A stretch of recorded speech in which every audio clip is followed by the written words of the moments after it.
I knew this case would be dirty the moment I saw his shoes. Not the shoes themselves. Those were perfectly fine Italian leather, polished to mirror brightness. It was the way the woman sitting across from my desk kept staring at them while she told me about her cheating husband. Most wives focus on their husband's infidelity, not his footwear. Unless, of course, they're not really talking about infidelity at all. Carmen Valdez had walked into my office that Tuesday morning like she owned the place, which in Miami's current real estate market, she probably could have. The kind of money that radiated from her designer handbag and perfectly applied makeup didn't usually find its way to a fourth-floor walk-up in downtown Miami, especially not one with water stains on the ceiling and a view of the alley behind a Cuban restaurant. But there she was, crossing her legs in a way that drew attention to shoes that cost more than my rent, telling me she suspected her husband of having an affair. "Mr. Hunt," she said, her voice carrying just a trace of an accent that suggested expensive private schools had worked hard to polish away her Miami roots. "I need to know if my husband is cheating on me." I leaned back in my chair, which squeaked in protest, and studied her face.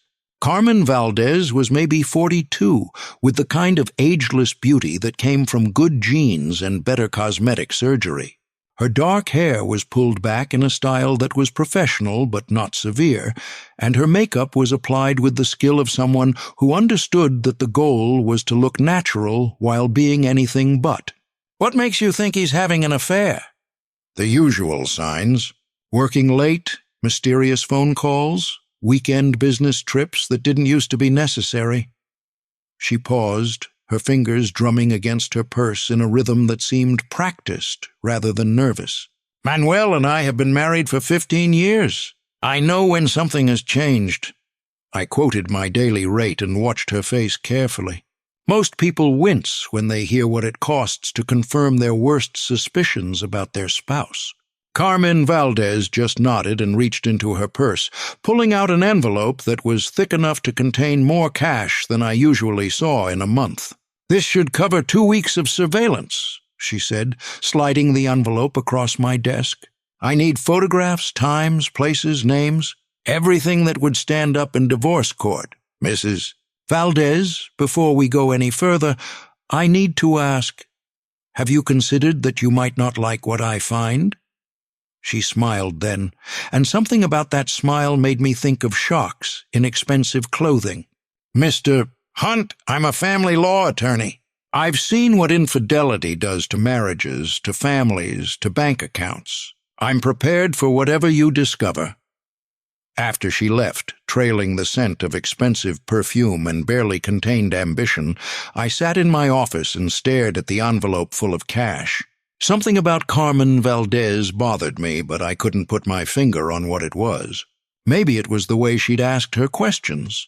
Too specific, too prepared, like someone who already knew the answers. Or maybe it was the way she'd studied my office, taking in details that most clients ignored.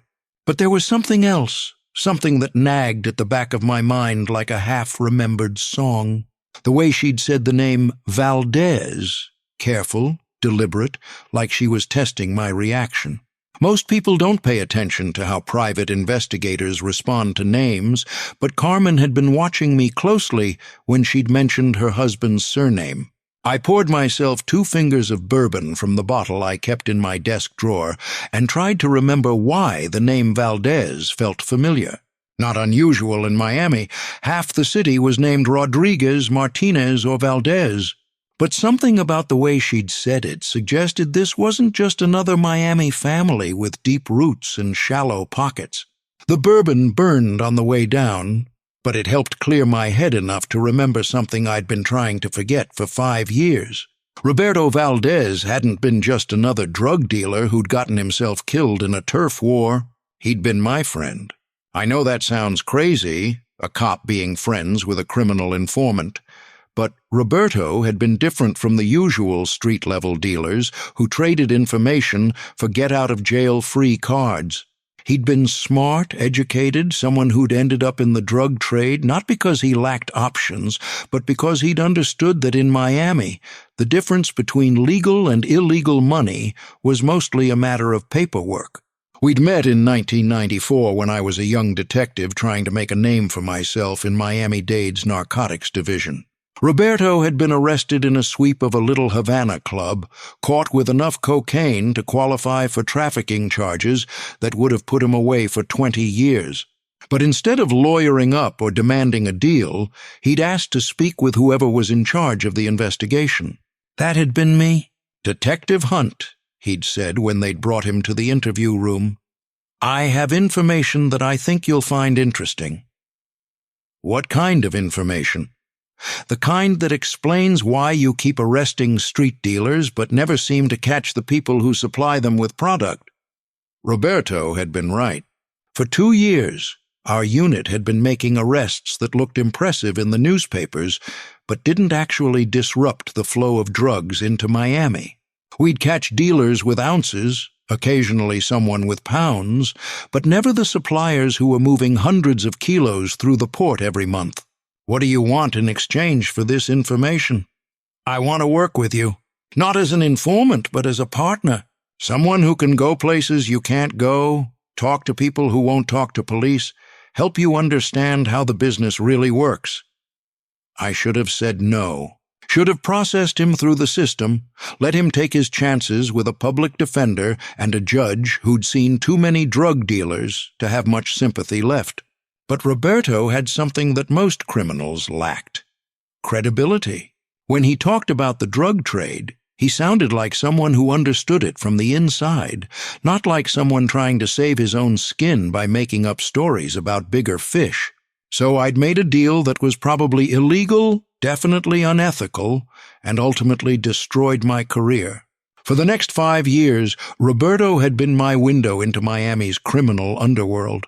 He'd introduced me to suppliers, money launderers, corrupt officials, and the network of legitimate businesses that served as fronts for illegal operations. Together, we'd built cases that had sent dozens of major criminals to prison and disrupted drug networks that had been operating for decades. But more than that, Roberto had become someone I trusted, someone who understood that law enforcement in Miami required navigating a world where the lines between legal and illegal were blurred by money, politics, and the kind of corruption that made honest cops question whether they were fighting for justice or just for a different group of criminals.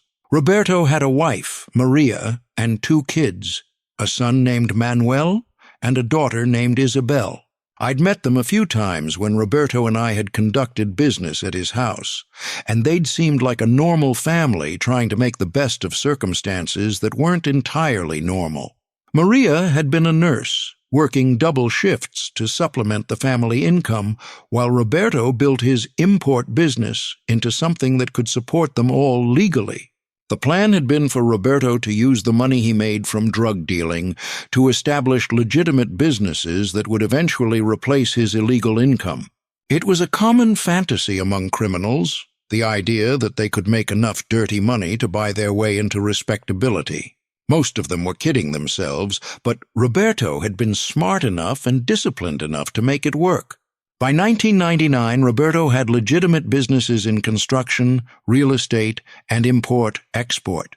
His drug dealing had been scaled back to the point where it was more about maintaining connections than generating significant income. He'd been maybe 6 months away from getting out of the drug trade entirely when someone had decided he knew too much to live. The night Roberto died, he'd called me at home around 9 p.m. That wasn't unusual. We'd developed a friendship that extended beyond our professional relationship, and Roberto would sometimes call just to talk about baseball, politics, or the challenges of raising kids in a city where teenage drug dealers drove better cars than most adults. But that night had been different. Roberto had sounded scared, paranoid in a way that was completely unlike his usual confident demeanor. "Riley, we need to meet tonight. I have something that you need to see." "What kind of something?" "The kind that explains why our drug cases keep getting dismissed on technicalities. The kind that explains why certain people never seem to get arrested no matter how much evidence we gather against them." Can't it wait until tomorrow? No. If I'm right about what I think I've discovered, tomorrow might be too late. We'd arranged to meet at 11 p.m. at a strip club in Hialeah that Roberto had said would be safe because it was owned by someone who owed him a favor. But I'd been working a domestic violence call that had turned into a hostage situation, and by the time I'd been able to break away, it was past midnight. I'd found Roberto's body in the dumpster behind the club, beaten to death with what the coroner would later determine had been a baseball bat. His car was still in the parking lot, keys in the ignition, wallet and jewelry untouched. Whatever Roberto had wanted to show me was gone, and whoever had killed him had made it look like a robbery that had gone wrong. The investigation had been a joke from the beginning. The lead detective had been Danny Morales, a 20-year veteran who'd been rumored to have his own arrangements with certain criminals. Morales had interviewed a few witnesses, collected some evidence, and filed a report that concluded Roberto had been killed by unknown assailants during a robbery attempt. No one had been arrested. No one had been charged. No one had even been seriously investigated. Within a week, Internal Affairs had opened an investigation into my relationship with Roberto. They'd found evidence of our meetings, evidence of information I'd received from him, evidence of cases that had been built on intelligence he'd provided. They'd also found evidence of the money. Roberto had been paying me, not bribes, but reimbursement for expenses incurred during our joint operations. When we'd needed to rent cars, hotel rooms, or equipment for surveillance operations, Roberto had covered the costs because police budgets didn't include line items for undercover work with criminal informants. The payments had been small, usually a few $100s, but they'd been frequent enough to establish a pattern that Internal Affairs had interpreted as evidence of corruption. The media had portrayed me as a dirty cop who'd been taking money from drug dealers in exchange for protection. The police department had portrayed me as a rogue detective who'd been operating outside department protocols. The prosecutor's office had portrayed me as a criminal who'd been betraying his oath for personal profit. None of them had been interested in hearing about the cases Roberto and I had solved together, or the criminals we'd sent to prison, or the drug networks we'd disrupted. They'd only been interested in the money and the appearances and the political necessity of appearing tough on police corruption. Deputy Chief Martinez had offered me a choice: resign quietly with a partial pension, or face criminal charges that would put me in prison with the same criminals I'd been arresting for 15 years. I'd taken the deal because I hadn't been brave enough to fight a system that was determined to destroy me, but I'd always wondered what Roberto had wanted to show me that night. What information had been important enough to get him killed, and dangerous enough to destroy my career when I'd gotten too close to discovering it? Now, sitting in my office 5 years later with an envelope full of cash from someone named Carmen Valdez, I was starting to think I might finally have the chance to find out. Either way, the money was real, and my landlord had been making pointed comments about late rent. I locked the cash in my desk drawer and started preparing for what I hoped would be a straightforward adultery case. That was my first mistake. The second mistake came that evening, when I decided to take a walk through Little Havana to clear my head and think about why the name Valdez was bothering me so much. Miami after dark was a different city from Miami during the day. Neon signs replaced sunshine, the sound of traffic mixed with music from a dozen different countries, and the smell of Cuban coffee competed with the salt air from the bay. I'd always loved this part of the city. Not the touristy sections where cruise ship passengers bought T-shirts and posed for photos with street performers, but the real neighborhoods where families had been living for generations, where old men played dominoes in the park and grandmothers gossiped on front porches while watching their grandchildren play in the street. This was where Roberto had lived, in a modest house on a quiet street lined with palm trees and bougainvillea. I found myself walking past that house, now occupied by a different family, and remembering the times Roberto and I had sat on his front porch drinking beer and talking about the cases we were building together. Roberto had been proud of that house. Not because it was particularly impressive. It was a small two-bedroom structure that had probably been built in the 1950s, but because he'd bought it with money he'd earned legally. The down payment had come from his construction business, the mortgage payments came from his real estate investments, and every month he'd made sure to document that his housing expenses were being covered by legitimate income. "Someday," he'd told me, "my kids are going to inherit a house that they can be proud of, not because it's big or expensive, but because it represents honest work and honest money." Roberto's son Manuel would have been maybe 15 when his father died, his daughter Isabel maybe 13. Old enough to understand that their father had been involved in illegal activities, but young enough to believe that he'd been trying to change, trying to build something better for his family. I wondered what had happened to them after Roberto's death. Foster care, probably, or maybe they'd been taken in by relatives who'd had their own opinions about Roberto's lifestyle and the circumstances of his death. Either way, they'd grown up knowing that their father had been murdered and that his killers had never been brought to justice. If Manuel Valdez was Roberto's son, and if Carmen Valdez was his wife, then this case wasn't about adultery at all. It was about two children who'd spent their entire adult lives planning revenge against the people who'd destroyed their family. I walked for 2 hours through the streets where Roberto had lived and worked, past the restaurants where he'd conducted business meetings, past the construction sites where his legitimate businesses had been building the foundations of his planned escape from the criminal world. By the time I made it back to my car, I'd made a decision that was either very smart or very stupid. I was going to find out what Roberto had wanted to tell me the night he died, even if it cost me everything I had left. The second mistake came 3 days later, when I was sitting in my car outside Manuel Valdez's office building, watching him through a telephoto lens and wondering why a successful real estate developer needed to work until 11 p.m. on a Wednesday night. I'd been following Manuel for 72 hours, and so far the most suspicious thing he'd done was buy lunch for a homeless man outside the Starbucks on Biscayne Boulevard. That's when my phone rang. "Mr. Hunt, this is David Rodriguez. I represent a client who needs your services." "What kind of services?" "Surveillance work. My client suspects his wife of having an affair and needs photographic evidence for divorce proceedings." Something about the voice nagged at me. Too careful, too rehearsed, like someone reading from a script.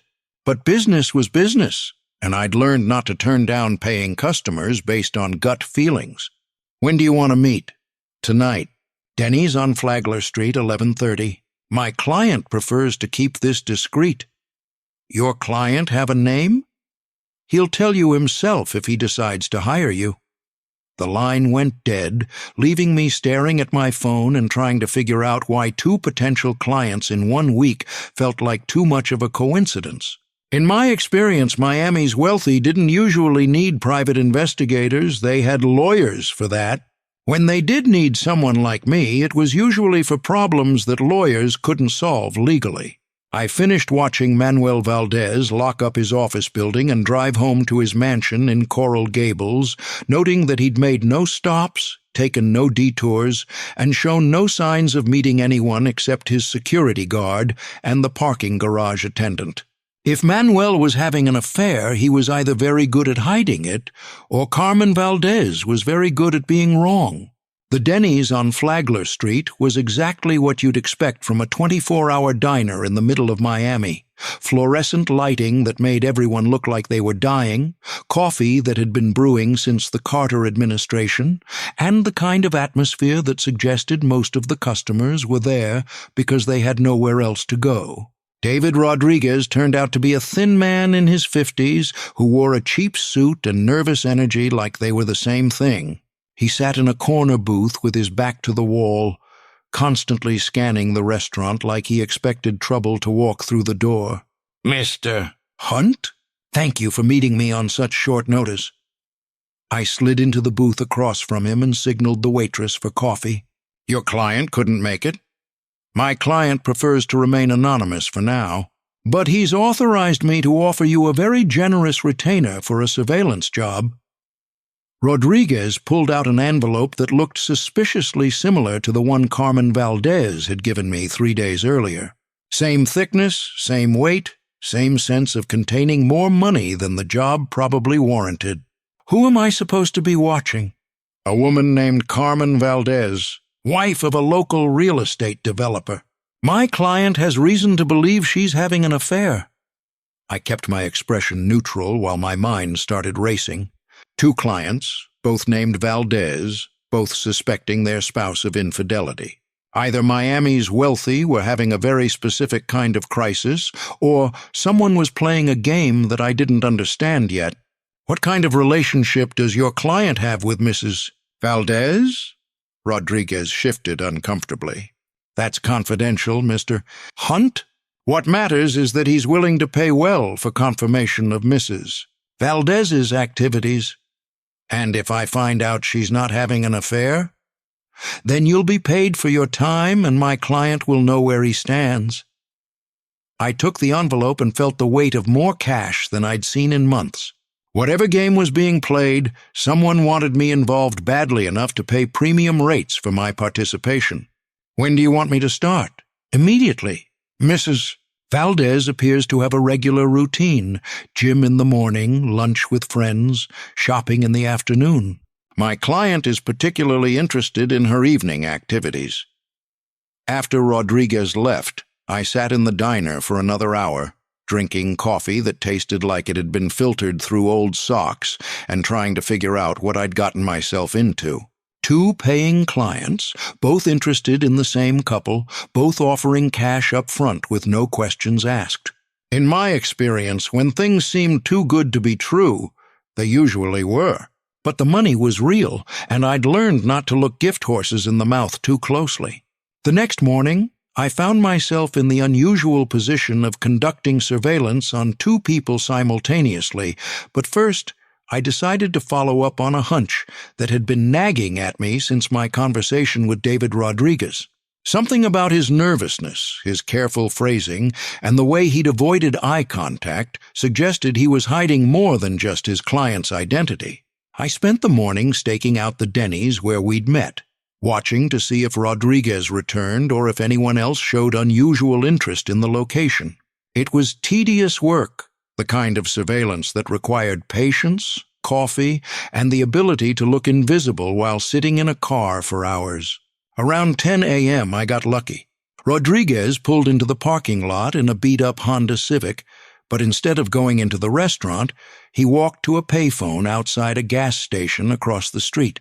I watched through binoculars as he made a call that lasted maybe 3 minutes, constantly looking around like he expected to be watched. After he hung up, Rodriguez drove to a small office building in Hialeah. I followed at a distance, parking where I could observe the entrance without being obvious about it. The building housed a dozen small businesses: bail bondsmen, immigration lawyers, tax preparers, the kind of low-rent operations that served Miami's working-class population. Rodriguez went to the 3rd floor, and through the building's directory I could see he'd visited the office of Martinez Investigations, a private detective agency I'd never heard of. That was interesting. If Rodriguez was representing a client who suspected his wife of cheating, why was he meeting with another private investigator? Either he was shopping around for the best price, or there was more to this case than a simple adultery investigation. I decided to find out who Martinez was and what kind of work his agency specialized in. A quick computer search revealed that Martinez Investigations was owned by Danny Morales, the same detective who'd botched the investigation into Roberto Valdez's murder. Suddenly, the coincidences were starting to feel less like coincidences and more like connections. I spent the rest of the morning following Manuel Valdez through his daily routine, but my mind was on Danny Morales and what his involvement in this case might mean. Manuel went to his office, attended 2 business meetings, and had lunch at an expensive restaurant in Coral Gables. Nothing unusual, nothing suspicious, nothing that suggested a man having an affair. But I did notice that Manuel was being watched by someone else. The tale was professional.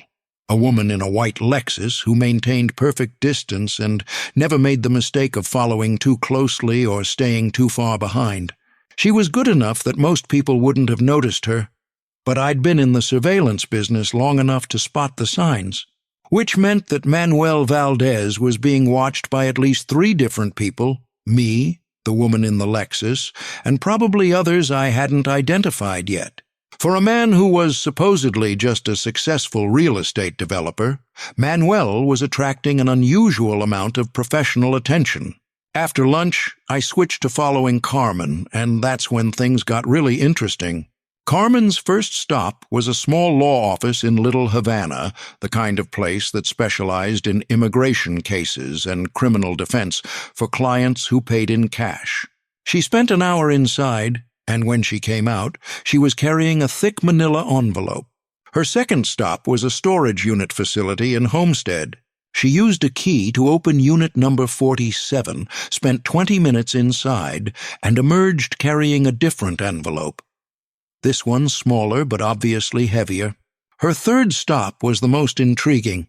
Carmen drove to a modest apartment complex in Westchester and knocked on the door of apartment 3B. The door was answered by an elderly Hispanic woman who seemed to recognize Carmen and invited her inside immediately. I positioned myself where I could watch the apartment building's entrance and settled in to wait.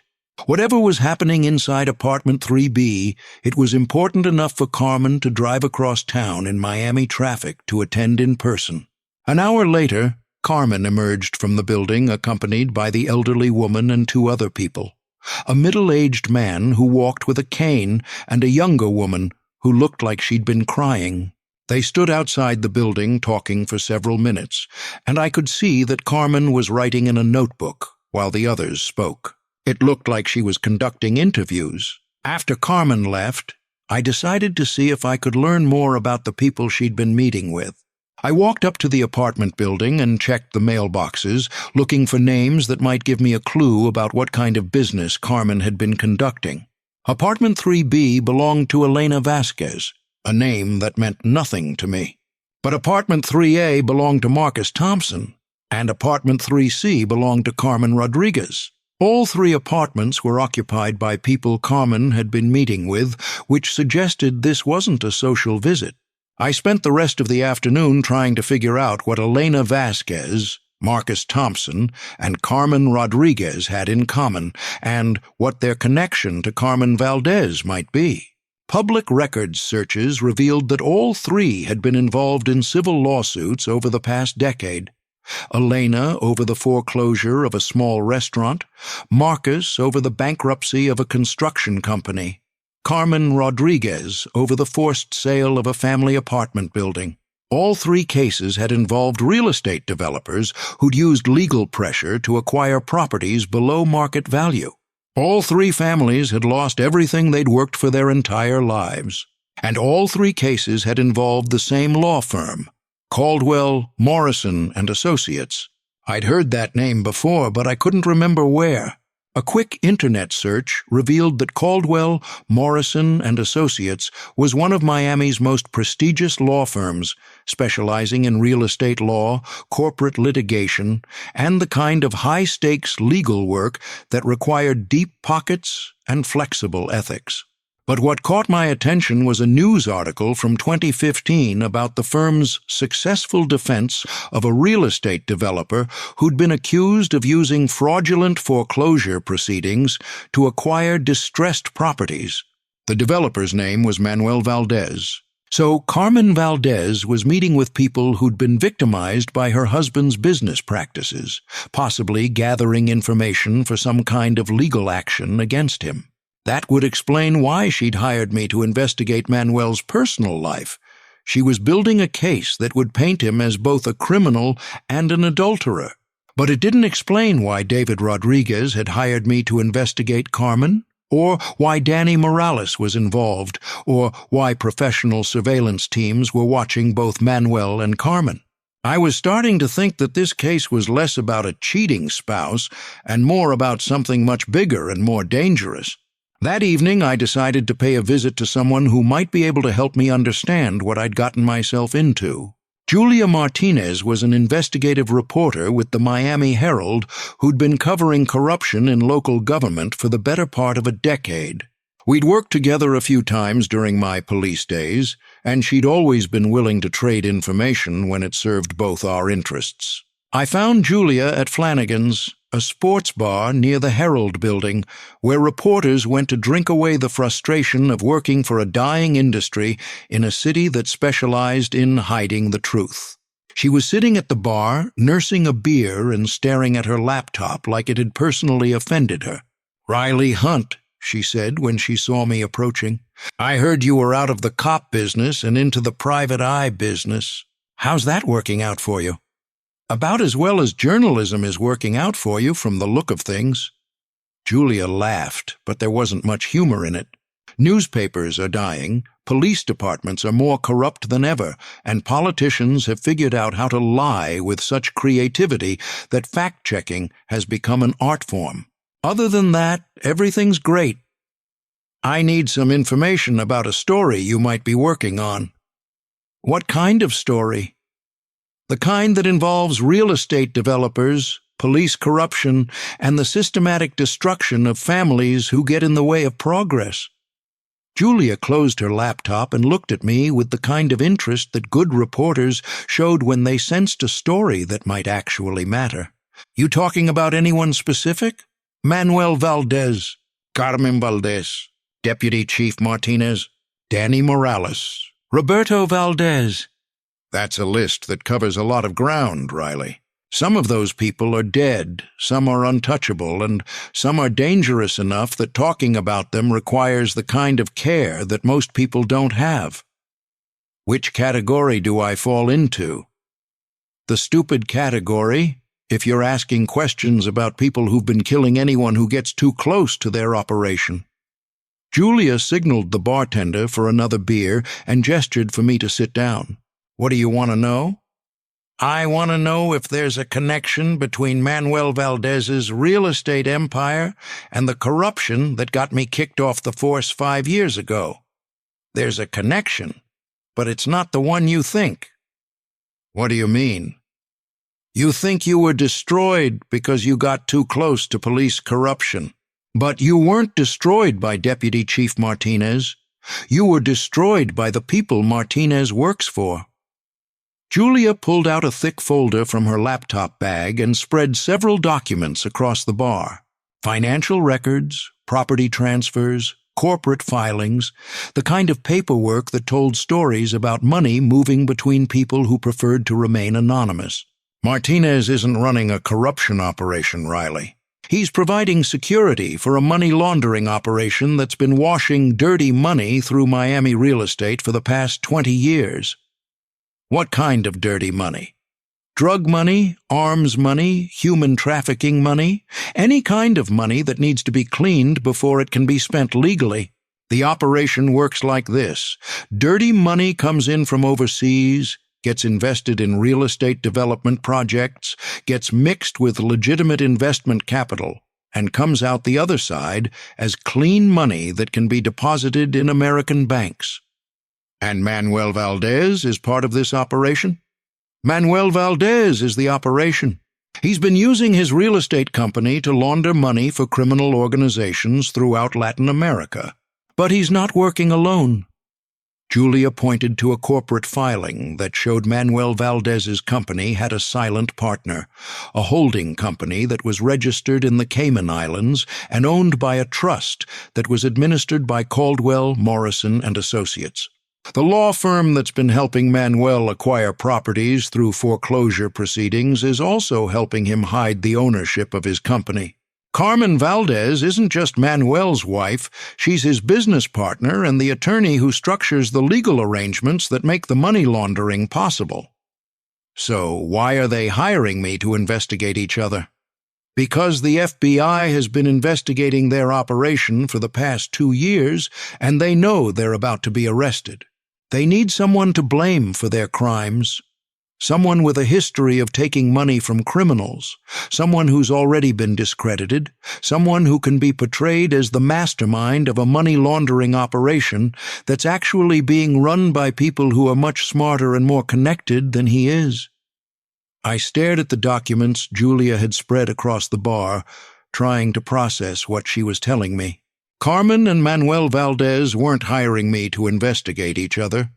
They were hiring me to become the fall guy for a money laundering operation that had been generating millions of dollars in illegal profits for decades. Julia, if what you're telling me is true, then I'm being set up for federal charges that could put me in prison for the rest of my life. That's exactly what I'm telling you. But there's something else you need to know. What? Roberto Valdez wasn't just Manuel's uncle. He was the person who first connected Manuel with the criminal organizations that are now using his real estate company to launder money. Roberto wasn't killed because he was a drug dealer. He was killed because he was trying to get out of the money laundering business, and the people he worked for don't allow retirement. And my relationship with Roberto? Your relationship with Roberto made you a witness to conversations and meetings that could have exposed the entire operation. You weren't destroyed because you were corrupt. You were destroyed because you were honest. Julia finished her beer and closed the folder. Riley, you need to understand something. The people you're dealing with aren't just criminals. They're criminals with connections to law enforcement, politics, and the financial industry. They've been planning your destruction for 5 years, and now they're finally ready to execute their plan. What do you think I should do? I think you should disappear. Tonight, get in your car, drive north, and don't stop until you're in a state where nobody knows your name or your history. And if I don't want to run, then you better hope you're smarter than they think you are, because they're counting on you being stupid enough to walk into a trap that's been 25 years in the making. I left Julia at the bar and walked out into the Miami night, feeling like a man who'd just been diagnosed with a terminal disease. Everything I'd thought I understood about my situation was wrong, and everything I'd thought was helping me was actually destroying me. But I'd learned something important from my conversation with Julia. The people who destroyed my career weren't finished with me yet. They'd spent 5 years planning a more elaborate destruction, and they were using my own desire for vindication as the weapon that would complete my ruin. The question was whether I was smart enough to turn their plan against them, or stupid enough to give them exactly what they wanted. I was still mulling over Julia's warning when I got back to my car and found that someone had been inside it. Nothing was missing, but everything was slightly out of place. The glove compartment wasn't quite closed, the seat was adjusted differently, and there was a small electronic device under the dashboard that definitely hadn't been there when I'd parked. A tracking device, professional grade, the kind that law enforcement used for long-term surveillance operations. I left the device where it was and drove home carefully, checking my mirrors constantly and taking a route that would make it obvious if I was being followed. I wasn't. Whoever had planted the tracker was confident enough in their technology that they didn't need visual surveillance. My apartment building was one of those Art Deco structures that had been renovated just enough to charge modern rents without actually providing modern amenities. The elevator was broken more often than it worked, the air conditioning was a suggestion rather than a promise, and the walls were thin enough that I knew more about my neighbors' personal lives than I wanted to. But it was home, and it was paid for, and it was the only place in Miami where I could think without someone watching me do it. I poured myself a generous bourbon and tried to figure out my next move. Julia had given me enough information to understand the scope of what I was dealing with, but not enough to prove anything in court. And even if I could prove that Manuel and Carmen Valdez were money launderers, I still needed to figure out how to avoid becoming their scapegoat. That's when I heard footsteps in the hallway outside my apartment. Slow, deliberate, the kind of footsteps that suggested someone was trying to move quietly. I lived on the 3rd floor of a building where most of the residents were elderly retirees who went to bed early and woke up even earlier. At 11 p.m., the hallway should have been empty. I turned off the lights in my living room and moved to the window, where I could see the street below. 2 cars were parked in spaces that had been empty when I'd gotten home. A black sedan with tinted windows and a white SUV with government plates. Professional surveillance, the kind that didn't bother to hide itself because it didn't need to. The footsteps stopped outside my door, and I heard the soft sound of someone inserting a key into my lock. Not picking it, but using an actual key, which meant someone had either obtained a copy from my landlord or had the kind of authority that made landlords cooperative. I grabbed my service weapon from the desk drawer where I kept it, a .38 revolver that I'd carried during my police days and kept out of habit rather than necessity. I hadn't fired it in anger for 5 years, but muscle memory kicked in as I checked the cylinder and positioned myself where I could see the door without being seen from the hallway. The door opened slowly, carefully, and 2 men stepped into my apartment. They moved like law enforcement, confident, methodical, comfortable with the idea that they had every right to be there. Both were wearing dark suits and the kind of serious expressions that suggested this wasn't a social visit. "Mr. Hunt," the first man said, not bothering to identify himself or explain why he was standing in my living room uninvited. "We need to talk." "We could have talked if you'd knocked." "Some conversations require privacy, and your apartment appears to be the only place in Miami where certain people aren't listening to everything you say." The second man closed the door behind them and engaged the deadbolt, which struck me as an ominous sign. People who planned to leave usually didn't lock the door behind them. "Who are you?" "We're people who are concerned about your welfare, Mr. Hunt. People who think you're walking into a situation that you don't fully understand." "Enlighten me." The first man pulled out a badge that identified him as Agent Williams with the DEA. The second man showed credentials for Agent Chen with the FBI. Not the same Chen I'd worked with during my police days, but someone with the same last name and the same serious demeanor. "Mr. Hunt, you're currently involved in an investigation that has national security implications. We're here to offer you a choice." "What kind of choice?" Agent Williams walked over to my kitchen table and set down a thick folder. "You can continue working for Manuel and Carmen Valdez, gathering evidence that will eventually be used to prosecute you as a co-conspirator in a money laundering operation that spans multiple countries and involves terrorist financing. Or you can work for us, helping to gather evidence that will allow us to prosecute the real criminals while protecting yourself from federal charges." Agent Chen joined Williams at the table and opened the folder, revealing photographs, financial documents, and surveillance reports that painted a picture of criminal activity that was much larger than anything Julia had described. "Mr. Hunt, the Valdez operation isn't just laundering money for drug dealers and arms smugglers. They're laundering money for terrorist organizations that are planning attacks against American targets." "What kind of attacks?" "The kind that would make 9/11 look like a preview. The money that's being cleaned through Manuel Valdez's real estate company is funding weapons purchases, training camps, and operational planning for attacks that would kill thousands of Americans." Williams pulled out a photograph that showed Manuel Valdez meeting with men I didn't recognize in what appeared to be a restaurant or cafe. "These are members of a terrorist cell that's been operating in South America for the past 5 years. They're planning to use the money they've laundered through Manuel's company to purchase weapons and explosives for attacks on American cities. And you want me to help you stop them. We want you to continue your surveillance of Manuel and Carmen Valdez while wearing a wire and gathering evidence that we can use to prevent the attacks and prosecute everyone involved in the financing operation." Chen pulled out another document. "What appeared to be a cooperation agreement that would provide me with immunity from prosecution in exchange for my assistance in the investigation. Mr. Hunt, this is a limited-time offer. If you refuse to cooperate, we'll be forced to treat you as a hostile witness or a co-conspirator. Given your history with Roberto Valdez and your current relationship with his family, that would not be difficult to prove in court.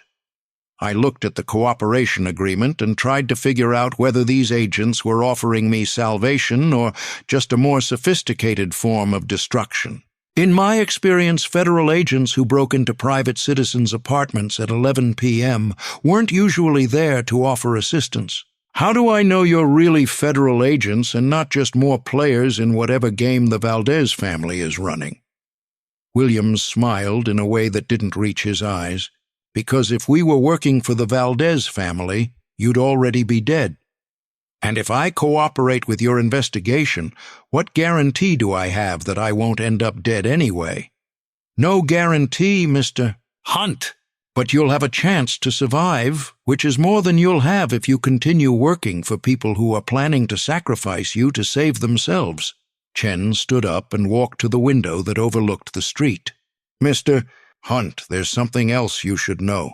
Roberto Valdez wasn't just your informant, he was our informant too. He'd been working with federal agents for 2 years before his death, providing information about money laundering operations that we've been investigating for the better part of a decade. And you let him get killed?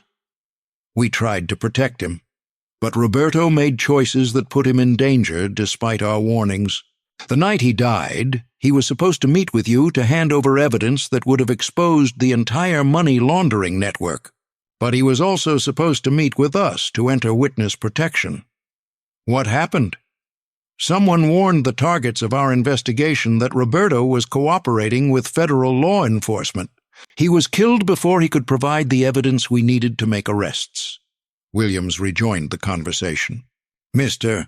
Hunt, we think that someone was Deputy Chief Martinez, and we think Martinez is planning to eliminate you the same way he eliminated Roberto. I stared at the cooperation agreement and tried to process what I was being told. If these agents were telling the truth, then I wasn't just being set up by the Valdez family. I was being set up by the same law enforcement officials who'd destroyed my career and killed my friend. What exactly do you want me to do? Continue your surveillance of Manuel and Carmen Valdez. Accept whatever assignments they give you. Document their activities, record their conversations, and provide us with evidence that we can use to prevent terrorist attacks while prosecuting everyone involved in the financing operation. Including Martinez? Especially Martinez. Deputy Chief Martinez has been providing protection for the money laundering operation in exchange for payments that have made him wealthy enough to afford a lifestyle that's completely inconsistent with his official salary. Chen returned to the table and pointed to a financial document that showed bank deposits, real estate purchases, and investment accounts that were linked to Martinez's name. Martinez isn't just corrupt, Mr. Hunt. He's a traitor who's been helping terrorists finance attacks against his own country. When we arrest him, it's going to be for treason as well as corruption. I picked up the cooperation agreement and read through the terms. In exchange for my assistance, the federal government would provide immunity from prosecution, witness protection if necessary, and financial compensation for my cooperation. It was a better deal than anything I'd been offered in 5 years. But it was also a deal that would put me in the middle of a conflict between federal agents, local law enforcement, and criminal organizations that had already demonstrated their willingness to kill anyone who threatened their operation. If I agree to this, how long do you think I'll survive? That depends on how good you are at your job, Mr. Hunt, and how much you want to see justice done for Roberto Valdez and all the other people who've been killed to protect this operation. Williams stood up and walked toward the door. We'll give you 24 hours to decide, but I want you to understand something. If you refuse to cooperate, we won't be able to protect you from what's coming. And what's coming is going to make Roberto's death look merciful. After the agents left, I sat in my dark apartment drinking bourbon and trying to figure out whether I'd just been offered a lifeline or a death sentence. The cooperation agreement was still on my table, along with photographs and documents that painted a picture of corruption and terrorism that was much bigger than anything I'd imagined. But there was something about the agent's visit that bothered me. They'd known too much about my current situation, they'd had access to my apartment, and they'd presented their offer in a way that suggested I didn't really have a choice. In my experience, federal agents who genuinely wanted cooperation didn't break into people's homes and present ultimatums. They made appointments, brought lawyers, and explained the legal protections that would be available to witnesses who chose to cooperate. These agents had felt more like enforcers than law enforcement officers. I poured another bourbon and tried to figure out who I could trust in a city where everyone seemed to be working for someone else, and everyone's agenda seemed to involve my destruction. The only thing I knew for certain was that Roberto Valdez had died trying to expose something that was important enough to kill for and powerful enough to destroy anyone who got too close to the truth. Now I had to decide whether I was brave enough to finish what Roberto had started, or smart enough to disappear before I became the next casualty in a war that had been going on much longer than I'd realized. What I found was a couple that seemed to be going through the motions of a normal marriage while carefully avoiding any actual contact with each other. Manuel left for work at 7:30 every morning, kissing Carmen goodbye on the cheek with all the passion of a man kissing his sister. Carmen left for her law office an hour later, dressed for success and carrying herself like a woman who had important places to be. But they never called each other during the day, never met for lunch, never showed up at the same social events or charity functions. For a couple that had been married for 15 years, they seemed remarkably good at living separate lives. It was on the 4th day of surveillance that I started noticing the watchers. The first one was a guy in a blue Honda Civic who seemed to show up wherever I was conducting surveillance. At first I thought it was coincidence. Miami traffic was heavy enough that you'd see the same cars multiple times during a day. But when the Honda appeared outside Manuel's office building, then later outside Carmen's law firm, then again outside the restaurant where I was grabbing lunch, I started paying closer attention.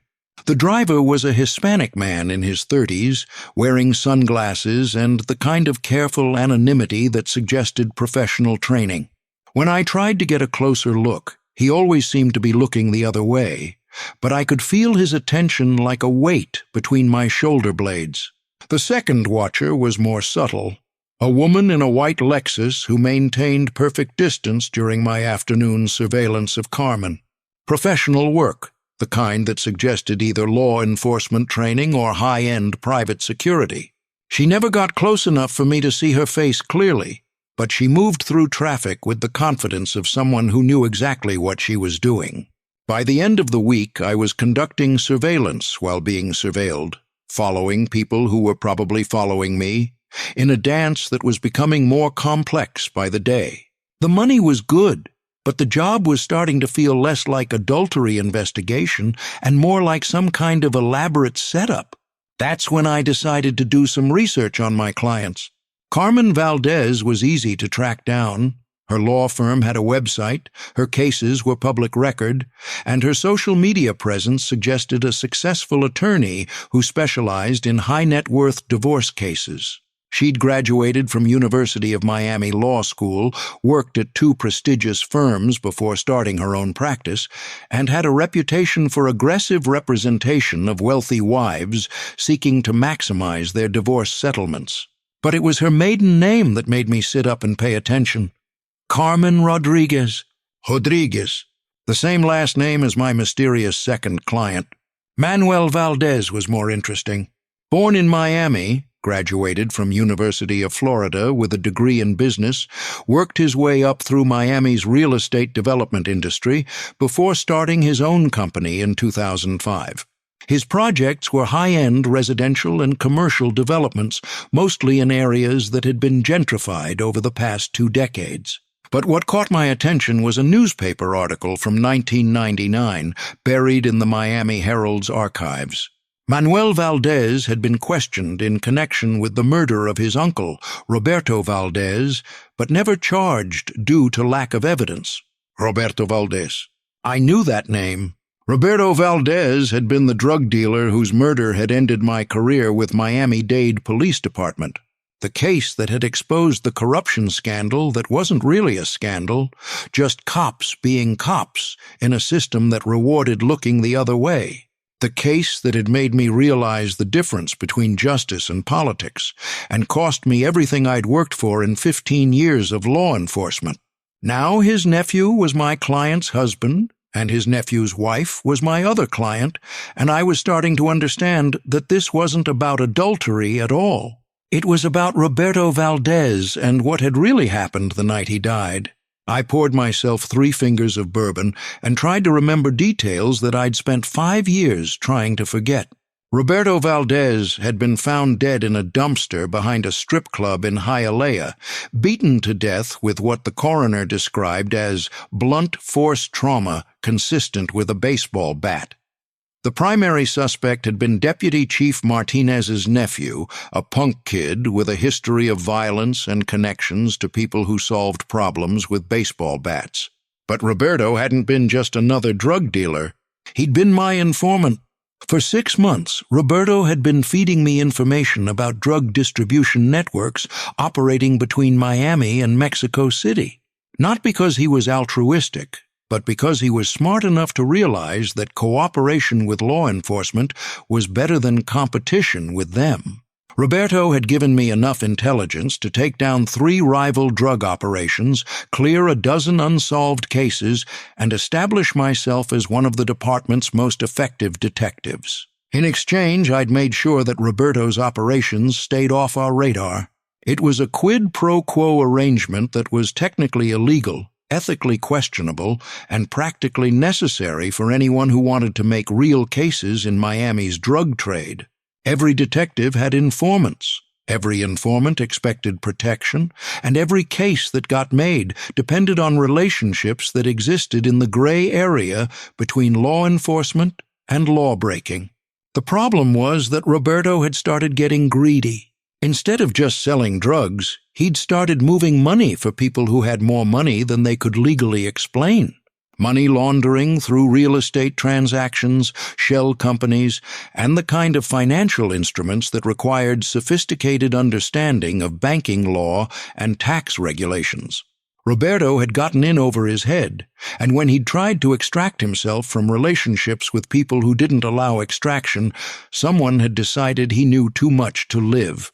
The night Roberto died, I'd been supposed to meet him at the strip club where his body was found. He'd called me that afternoon, said he had information about Deputy Chief Martinez that would change everything, and asked me to meet him at 11 p.m. But I'd been working another case, following up on a domestic violence call that had taken longer than expected, and by the time I got to the strip club, Roberto was already dead. The next morning, I'd been suspended pending investigation into my relationship with Roberto Valdez. Internal Affairs had found evidence of our informant arrangement, evidence of meetings that hadn't been properly documented, evidence of cases that had been resolved based on Roberto's information without proper attribution. They'd also found evidence of payments. Roberto had been giving me money, not bribes, but compensation for protection and information that had helped him avoid arrest on multiple occasions. The payments were small, usually a few $100s, and I'd told myself they were reimbursement for expenses incurred during surveillance operations. But Internal Affairs saw them as evidence of corruption, and the media had seen them as proof that Miami-Dade Police Department was for sale to the highest bidder. Deputy Chief Martinez had offered me a deal: resign quietly with a partial pension, or face criminal charges that would put me in prison with the same criminals I'd been arresting for 15 years. I'd taken the deal because I wasn't brave enough to be a martyr and wasn't stupid enough to think the system would suddenly develop a conscience. But I'd always wondered what information Roberto had been planning to give me about Martinez that night. Information important enough to get him killed, and dangerous enough to destroy my career when I'd gotten too close to discovering it. Now, 5 years later, Roberto's nephew was playing games with my livelihood, and his nephew's wife was paying me cash to investigate a marriage that probably wasn't in trouble.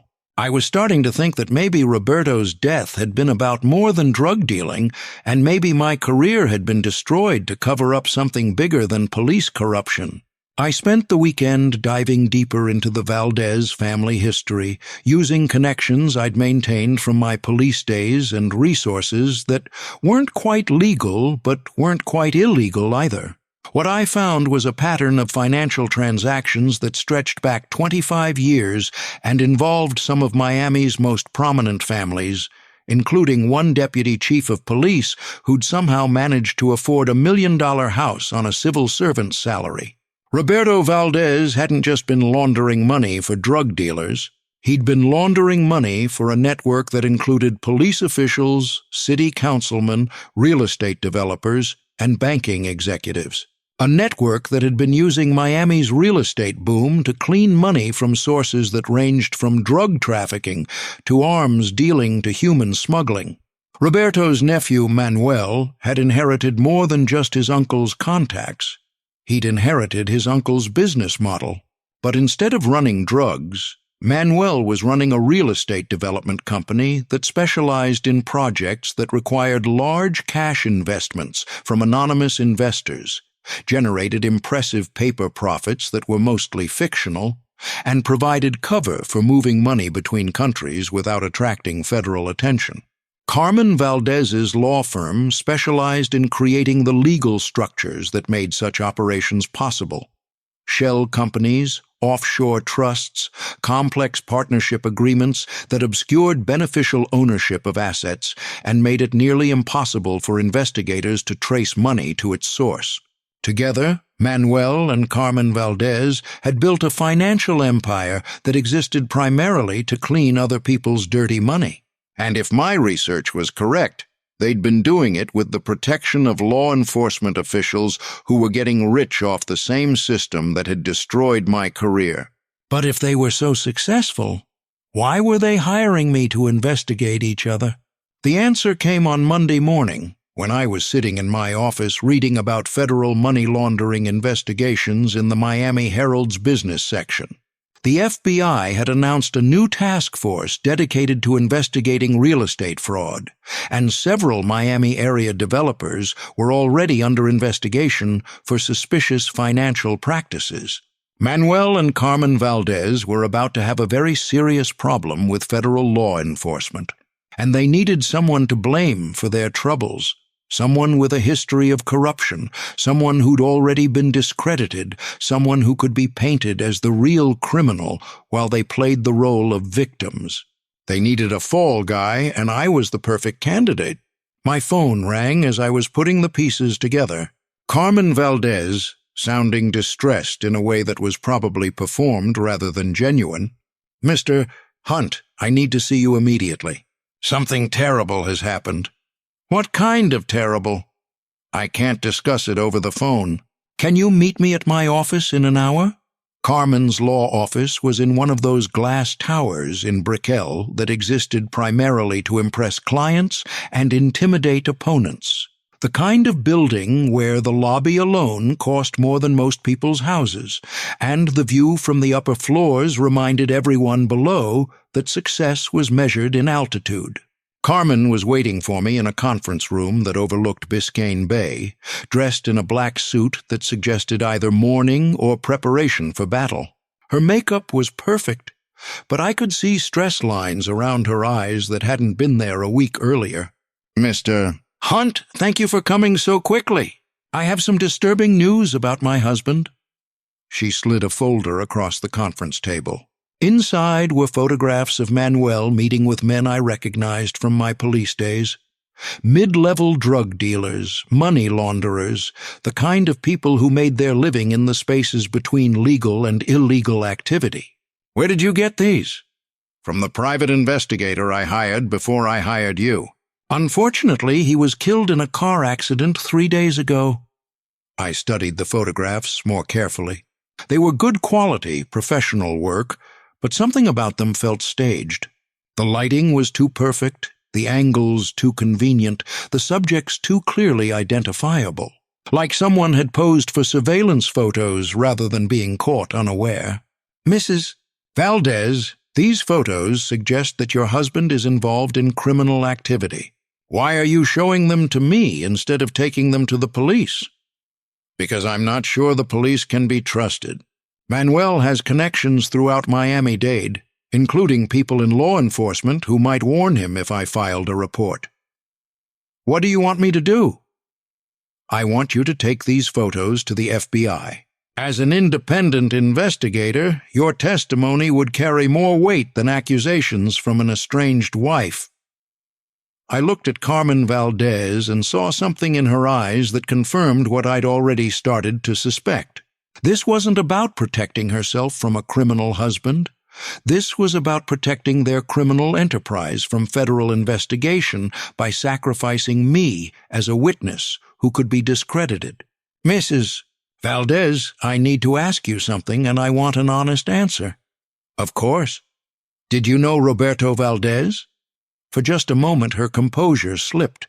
I saw recognition, fear, and something that might have been guilt flash across her face before the professional mask came back. "Roberto was Manuel's uncle. He died before I met Manuel, but I've heard stories about him." "What kind of stories?" "That he was involved in drug dealing, that he was killed because of his criminal associations, that his death was probably inevitable given the life he chose to live." "Did you know that Roberto was a police informant?" Carmen's face went pale. No, I didn't know that." "Did you know that I was the detective who worked with Roberto as an informant?" "Mr. Hunt, I think there's been some misunderstanding." "No misunderstanding, Mrs. Valdez. You hired me because you knew exactly who I was and what my connection to your family had been. The question is why?" Carmen stood up and walked to the window that overlooked the bay.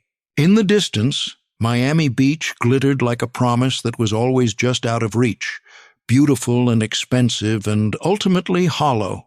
"Mr. Hunt, you're right.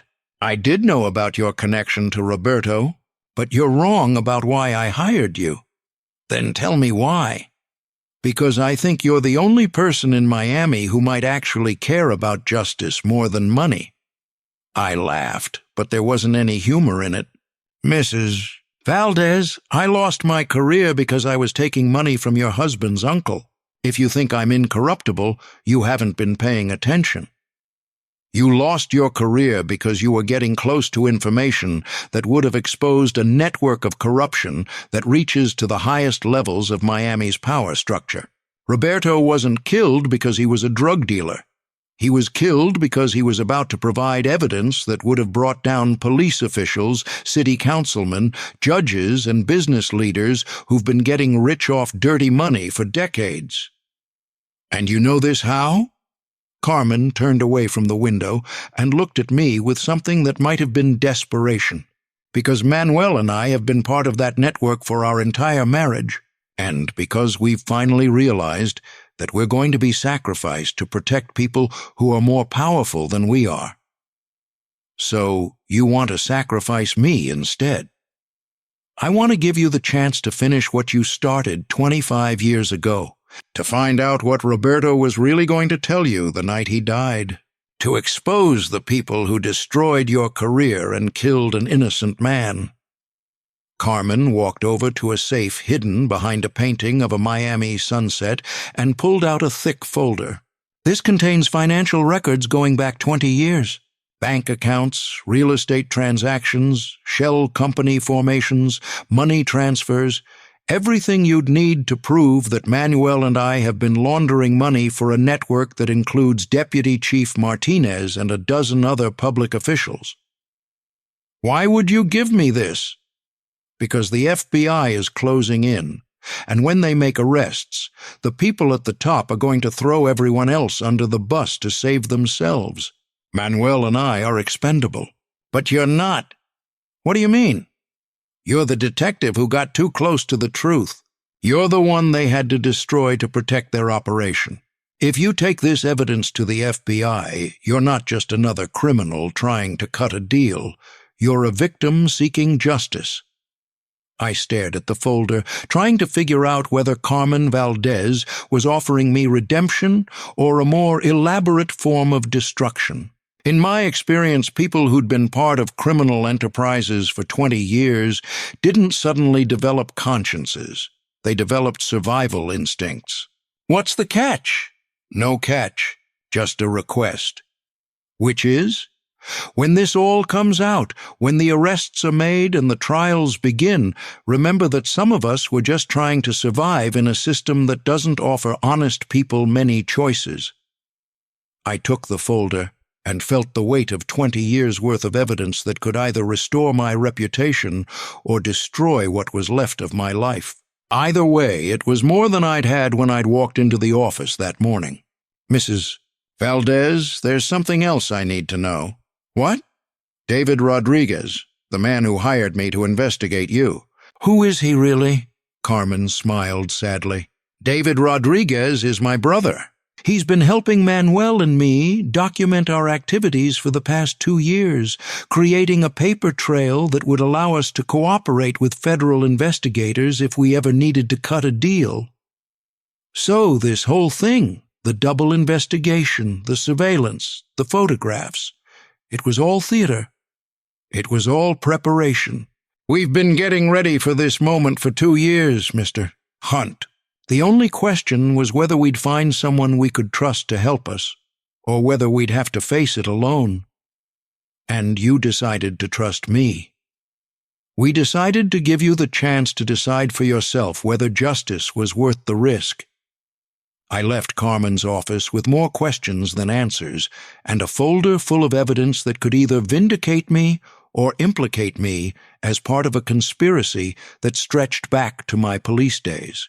The smart thing would have been to turn the folder over to the FBI immediately and let federal prosecutors decide how to handle a case that involved current and former law enforcement officials. But I'd learned not to trust the system to protect people who tried to do the right thing. Instead, I went back to my office and spent the next 6 hours going through financial records that painted a picture of corruption so extensive and systematic that it made my old relationship with Roberto Valdez look like a parking violation. Deputy Chief Martinez hadn't just been protecting his nephew from murder charges, he'd been protecting a money laundering operation that had generated millions of dollars in illegal profits over the past 20 years. Police raids had been timed to eliminate competitors rather than criminals. Evidence had been lost or destroyed to protect co-conspirators. Investigations had been derailed to prevent exposure of the network. And I'd been destroyed not because I was corrupt, but because I was getting too close to discovering how deep the corruption really went. Roberto Valdez had been planning to give me evidence that would have exposed the entire operation. His murder hadn't been about drug dealing. It had been about protecting people who had too much to lose if the truth came out. But now the truth was sitting on my desk in the form of bank records, property transfers, and financial statements that would put a dozen prominent Miami figures in federal prison for the rest of their lives. The question was what to do with it. My phone rang at 11 p.m. just as I was finishing my review of the evidence. Unknown number, but I recognized the voice immediately. "Hunt, this is Deputy Chief Martinez. I think we need to talk." "About what?" "About the folder you picked up from Carmen Valdez this afternoon. About the mistake you're making if you think that evidence is going to help you." "How do you know about the folder?" "Because I've been watching the Valdez family for months, waiting for them to make exactly this kind of mistake. Carmen thinks she's being smart by involving you, but all she's done is give me another criminal to arrest." "I'm not a criminal, Martinez. You're a disgraced ex-cop who's been taking money from people under federal investigation. When this case goes to trial, you'll be painted as a corrupt detective who was working with money launderers and drug dealers for his entire career. The evidence in that folder won't vindicate you. It'll bury you." "Maybe, but it'll bury you too," Martinez laughed. "You think that folder contains evidence against me?" Hunt, you're even stupider than I thought. Every transaction in those records was conducted with my knowledge and approval. I'm not a co-conspirator. I'm the lead investigator on a federal task force that's been gathering evidence against the Valdez money laundering operation for the past 2 years. I felt something cold settle in my stomach as I started to understand the real scope of what had been planned.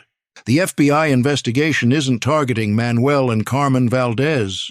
It's being run by them, with your help, to eliminate competitors and cover up the real money laundering operation. Very good, Hunt. Carmen didn't give you evidence of our crimes. She gave you evidence of their crimes, with just enough of your involvement documented to make you look like a willing participant rather than a victim. And Roberto. Roberto was going to expose the operation that Carmen and Manuel are now running. We couldn't let that happen. So you had him killed. I had him eliminated. There's a difference. I hung up the phone and sat in my dark office, staring at a folder full of evidence that I'd thought would vindicate me, but would actually destroy me. Carmen Valdez hadn't been offering me justice. She'd been offering me a starring role in my own destruction. But there was still one card left to play. I called Agent Sarah Chen, the FBI investigator I'd worked with during my last year as a cop. We'd maintained a friendship that was based more on mutual respect than personal affection, and she owed me favors from cases we'd closed together. Riley, do you know what time it is? Sarah, I need to see you immediately. I have information about a money laundering operation that involves current law enforcement officials. What kind of information? The kind that's going to get me killed if I don't get federal protection within the next few hours. We met at a 24-hour diner in Aventura, far from downtown Miami, and the people who were probably looking for me.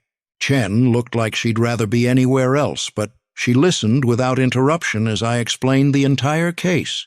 From Carmen Valdez's initial hire through my discovery of the evidence that would either save me or destroy me. Riley, if what you're telling me is true, then you're right in the middle of a federal investigation that's been ongoing for 2 years.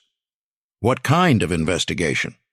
The kind that involves Deputy Chief Martinez, several Miami City councilmen, and a network of business leaders who've been using real estate development to launder money from drug trafficking, arms dealing, and human smuggling.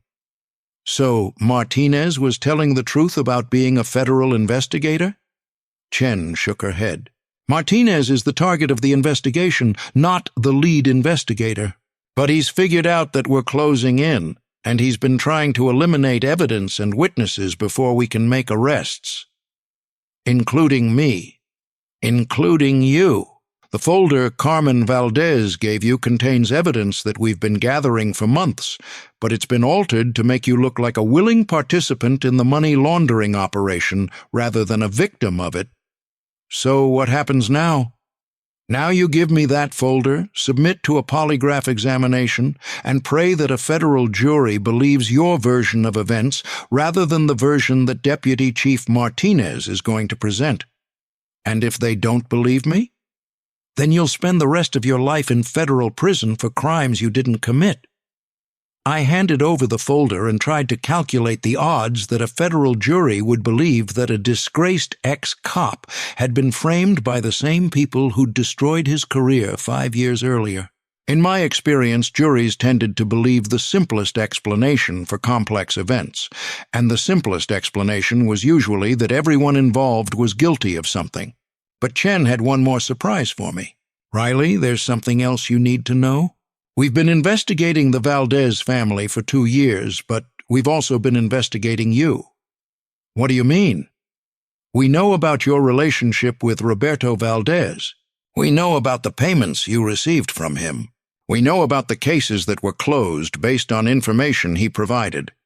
And we know that you were the only detective in Miami-Dade who was actually trying to build legitimate cases against real criminals. Every other detective who worked with Roberto was either on his payroll or on Martinez's payroll. You were the only one who was just trying to do your job. So why was I destroyed? because you were getting close to information that would have exposed not just Martinez's corruption, but a federal investigation that was still in its early stages. Roberto's murder wasn't just about silencing a witness. It was about protecting an ongoing operation that required absolute secrecy. You're saying that federal law enforcement sacrificed my career to protect an investigation?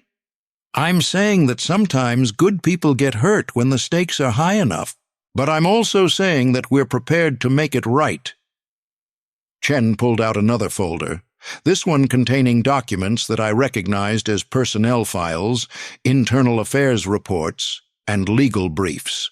This contains evidence that will clear your name, restore your pension, and probably result in a substantial settlement from Miami-Dade for wrongful termination. But it also contains evidence that will put Deputy Chief Martinez and a dozen other people in federal prison for the rest of their lives. What's the catch?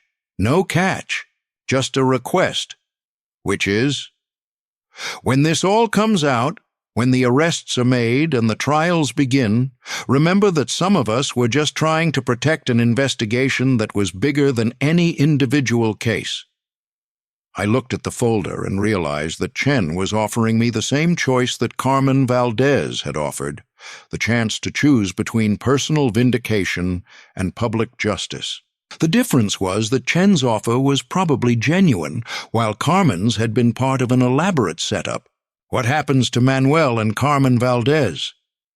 They'll be arrested as part of the money laundering operation, but they'll probably cooperate with our investigation in exchange for reduced sentences.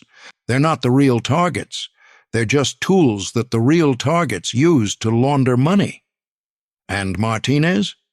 Martinez will spend the rest of his life in federal prison if he's lucky enough to survive long enough to stand trial. He's made a lot of enemies over the years, and some of them have long memories. And me? You get to choose what happens next. You can take the settlement money and disappear, start a new life somewhere that nobody knows your history. Or you can stay in Miami and help us clean up the mess that Martinez and his network have made. I thought about Roberto Valdez sitting in his car outside a strip club in Hialeah, waiting to give me information that would have changed everything if I'd arrived 20 minutes earlier. I thought about 5 years of wondering what might have been different if I'd been braver, smarter, more willing to risk everything for the truth. Chen, if I help you clean up the mess, what guarantee do I have that I won't just become another casualty when the next investigation needs to be protected? No guarantee. But you'll have the satisfaction of knowing that you finished what you started 25 years ago. And if I take the money and disappear? Then Martinez wins, even from prison, and Roberto Valdez's death will never really be avenged. I took both folders and walked out of the diner into the Miami night, feeling the weight of choices that would determine not just my future, but the futures of everyone whose lives had been shaped by corruption, greed, and the kind of systematic evil that flourished in the spaces between law and justice. 3 months later, I was sitting in a federal courtroom watching Deputy Chief Martinez being sentenced to life in prison without the possibility of parole. But the road to that moment had been longer and more complicated than anyone could have predicted. The morning after my encounter with the supposed federal agents, I'd made a decision that was either brilliant or suicidal. Instead of signing their cooperation agreement or fleeing Miami, I'd decided to play all sides against each other while gathering enough evidence to protect myself and expose the truth about Roberto's death. The first step had been confirming whether Agents Williams and Chen were really federal agents or just more players in the Valdez family's elaborate deception. A call to the FBI's Miami field office had revealed that there was no Agent Chen assigned to money laundering investigations, and the DEA had no record of an Agent Williams working terrorism cases in South Florida. which meant that Carmen and Manuel Valdez had sent professional actors to my apartment, armed with fake credentials and a cooperation agreement that was designed to make me believe I was working with federal law enforcement while I actually gathered evidence that would be used to frame me for crimes I hadn't committed. But the fake agents had made one crucial mistake. They'd given me real information about the scope of the money laundering operation, probably thinking that the truth would be more convincing than lies. Armed with that information, I'd been able to contact the real FBI and provide them with evidence that led to the largest money laundering investigation in Miami's history. The real Agent Sarah Chen, the one I'd worked with during my police days, had been skeptical when I'd first contacted her with claims about terrorist financing and police corruption. But when I'd provided her with photographs, financial documents, and recordings of conversations with Carmen and Manuel Valdez, she'd realized that I was offering evidence of criminal activity that went far beyond anything she'd been investigating. The case had moved quickly after that. Federal warrants, coordinated raids, arrests that had made headlines throughout South Florida. Carmen and Manuel Valdez, Deputy Chief Martinez, Danny Morales, and a dozen other conspirators had been taken into custody simultaneously, preventing them from destroying evidence or eliminating witnesses. But the most satisfying moment had come when Martinez had been arrested at his million-dollar house in Coral Gables, surrounded by luxury cars and expensive artwork that he could never have afforded on a police salary. The look on his face when he'd realized that his 20-year criminal enterprise was finally over had been worth all the danger I'd faced to see it happen. Carmen and Manuel Valdez had received 15-year sentences in exchange for their cooperation, testifying about the financial structure of the money laundering operation and providing evidence against the foreign criminal organizations that had been using their real estate company to clean dirty money. They'd lost everything: their house, their business, their freedom. But they'd avoided the life sentences that would have been imposed if they'd refused to cooperate. Danny Morales had received 25 years for his role in Roberto's murder and his participation in the cover-up that had followed. During his testimony, he'd admitted that he'd killed Roberto on Martinez's orders, believing that they were eliminating a criminal who threatened police operations. Only later had he learned that Roberto had been cooperating with federal investigators and that his murder had been designed to protect a criminal enterprise rather than law enforcement. The other conspirators, city councilmen, judges, banking executives, real estate developers, had received sentences ranging from 10 to 30 years, depending on their level of involvement and willingness to cooperate with the ongoing investigation. But Martinez's trial had been the most dramatic because it had required me to testify about my relationship with Roberto Valdez and the circumstances that had led to my dismissal from the police force. For 6 days, I'd sat in the witness box explaining how I'd been recruited by Roberto, how our professional relationship had developed into a friendship, and how that friendship had ultimately led to both our downfalls. The defense attorneys had tried to portray me as a corrupt ex-cop who was lying to save himself from prosecution. They'd questioned my motives, my credibility, and my version of events. They'd suggested that I was the real criminal, that I'd been working with Roberto to launder money, and that I was now trying to shift blame to innocent law enforcement officials. But the evidence had been overwhelming. Financial records, surveillance footage, recorded conversations, and testimony from multiple witnesses had painted a clear picture of a criminal enterprise that had operated with the protection and participation of corrupt police officials for more than 20 years. The jury had deliberated for less than 6 hours before returning guilty verdicts on all counts. Martinez had been convicted of racketeering, money laundering, conspiracy, and accessory to murder. The judge had sentenced him to life in prison, noting that he'd betrayed his oath as a law enforcement officer and contributed to criminal activity that had resulted in multiple deaths. My own vindication had been more complicated. The federal investigation had confirmed that I'd been fired not because I was corrupt, but because I'd gotten too close to information that would have exposed Martinez's criminal enterprise. My relationship with Roberto had been legitimate law enforcement activity, and the money I'd received from him had been reimbursement for legitimate expenses rather than bribes. Miami-Dade had been forced to restore my pension, clear my record, and pay a settlement that was large enough to allow me to retire comfortably if I chose to. The media had portrayed me as a victim of police corruption who'd finally received justice, and several law enforcement agencies had offered me positions that would have allowed me to return to police work.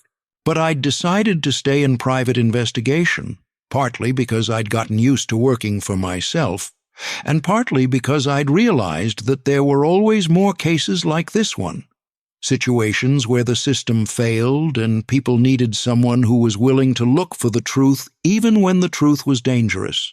The most difficult part of the entire experience had been testifying about Roberto's death and the friendship we'd developed during our years of working together. I'd had to explain to a courtroom full of strangers how a police detective could become friends with a criminal informant, how professional relationships could evolve into personal ones, and how the loss of that friendship had affected my life long after Roberto's death. "Mr. Hunt," the prosecutor had asked during my testimony, "what do you think Roberto Valdez would have said about the outcome of this case?" I'd thought about that question for a long time before answering. I think Roberto would have been satisfied to know that the truth finally came out, and that the people who killed him were held accountable for their crimes. But I also think he would have been sad that it took so long, and that so many other people had to suffer before justice was finally done. Do you think Roberto's death was meaningless? No. Roberto's death meant something because it led to this moment, because it exposed a network of corruption that had been destroying lives for decades, because it proved that sometimes good people die trying to do the right thing, but that doesn't mean the right thing stops being worth doing. After Martinez's sentencing, I'd walked out of the federal courthouse into the Miami sunshine and felt something I hadn't experienced in 5 years: the satisfaction of seeing justice done.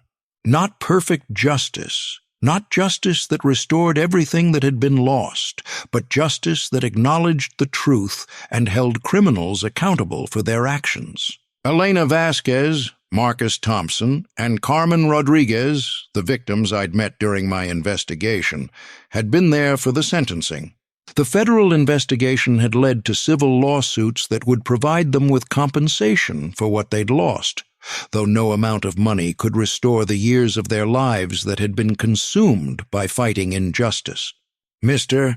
Hunt," Elena had said as we'd stood outside the courthouse, "thank you for not giving up. Thank you for caring enough to see this through to the end. Thank you for trusting me with your stories. Without your testimony, none of this would have been possible." Marcus Thompson had shaken my hand and said, "Roberto would have been proud of you." That comment had stayed with me as I'd driven through the streets of Miami, past the neighborhoods where Roberto had lived and worked, past the places where we'd conducted surveillance operations and built cases together. I'd stopped at his grave in a small cemetery in Little Havana and placed a bottle of beer on his headstone, the same brand we'd shared on his front porch during the evenings when we'd talked about the cases we were building and the criminals we were trying to catch. "We got them, Roberto," I'd said to the headstone. "It took 25 years, but we finally got them all." The hardest part about the entire experience had been learning to live with the knowledge that justice was possible, but that it required constant vigilance, courage, and the willingness to sacrifice personal comfort for the greater good. The system that had destroyed my career and killed my friend was still in place, still susceptible to corruption, still capable of protecting criminals when it served the interests of powerful people. But the system was also capable of producing people like Sarah Chen, Julia Martinez, and the federal prosecutors who'd been willing to pursue a complex case against powerful defendants, even when the political pressure was to look the other way. The system was capable of redemption, even if that redemption came slowly and at great cost. 6 months after Martinez's conviction, I was sitting in my office reading about his suicide in federal prison when my phone rang. The caller ID showed a number I didn't recognize, but the voice was familiar. "Mr. Hunt? This is Isabel Valdez. I'm Roberto's daughter." I'd heard that name during the investigation, but I'd never met Roberto's daughter. She would have been maybe 13 when her father died, old enough to understand what had happened, but young enough that the trauma would have shaped her entire adult life. "Isabel, I've been wondering when you might call. I wanted to thank you for what you did, for finding the truth about my father's death, for making sure the people who killed him were punished. Your father was a good man who was trying to do the right thing. He deserved better than what happened to him. Mr. Hunt, there's something I want you to know. Something about my father that I don't think you ever understood." "What's that?" "My father wasn't working with federal agents because he wanted to reduce his sentence or make a deal. He was working with them because he'd realized that the money laundering operation was funding people who were planning to hurt innocent Americans. My father was a criminal, but he was also a patriot. He couldn't live with the knowledge that his actions were helping terrorists." I sat quietly for a moment, processing what Isabel was telling me. During all the years I'd known Roberto, he'd never mentioned terrorism or national security. He'd talked about drug dealing as a business, about money laundering as a necessary evil, about law enforcement as a complicated relationship between criminals and cops who were all trying to survive in a system that didn't offer many good choices. But he'd never talked about terrorism, probably because he'd known that involving me in that level of criminal activity would have been a betrayal of our friendship and my oath as a law enforcement officer. "Isabel, your father saved a lot of lives by cooperating with federal investigators. Even though he died before he could provide all the evidence he'd gathered, the information he'd already given them helped prevent attacks that could have killed thousands of people." "I know, and I know that you risked your life to finish what he started." "That means something to our family, Mr. Hunt." "That means everything." After Isabel hung up, I sat in my office thinking about Roberto and the choices he'd made during the last months of his life. He'd been trying to extract himself from criminal activity that had become more dangerous and more morally compromising than he'd ever intended. He'd been trying to build a legitimate future for his family, while providing information that would prevent terrorist attacks against innocent people. Roberto had died trying to do the right thing, even though doing the right thing had required admitting that he'd been doing wrong things for most of his adult life. That kind of moral courage was rare in any profession, but it was especially rare among people who'd built their lives around illegal activity. I poured myself a glass of bourbon and raised it in a toast to a friend who'd been dead for 25 years, but who'd finally received the justice he'd deserved. Then I answered the phone, ready to take on the next case, the next client, the next opportunity to find the truth in a city that specialized in hiding it. "Hunt Investigations," I answered. "Mr. Hunt? This is Patricia Morrison. I think my husband might be having an affair." I looked down at my shoes, good Italian leather, properly maintained, without the scuffs and stains that came from walking through other people's problems. They were the shoes of a successful man, a man who'd been vindicated, a man whose reputation had been restored. But success and vindication were temporary things in a city like Miami. There were always more Deputy Chief Martinezes, always more networks of corruption, always more people who thought money and power made them untouchable. There were always more Roberto Valdezes, good people trapped in bad situations, trying to find a way out that didn't destroy everything they'd worked for. "Tell me about it, Mrs. Morrison," I said, reaching for my notebook, "and start from the beginning." Because in this business, there's always another beginning, always another story, always another chance to choose between truth and comfort, between justice and survival. And sometimes, if you're very lucky and very careful and very willing to sacrifice everything for the right cause, you get to choose justice. Roberto Valdez had made that choice, and it had cost him his life.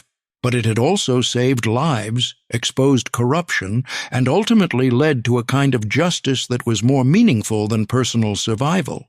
That was the lesson I'd learned from my friend's death and my own resurrection, that some things are worth dying for, and that the people who are willing to die for them are the ones who make it possible for the rest of us to live with dignity. I was ready for the next case, the next chance to honor that lesson, the next opportunity to prove that justice was still possible in a world that often seemed designed to prevent it.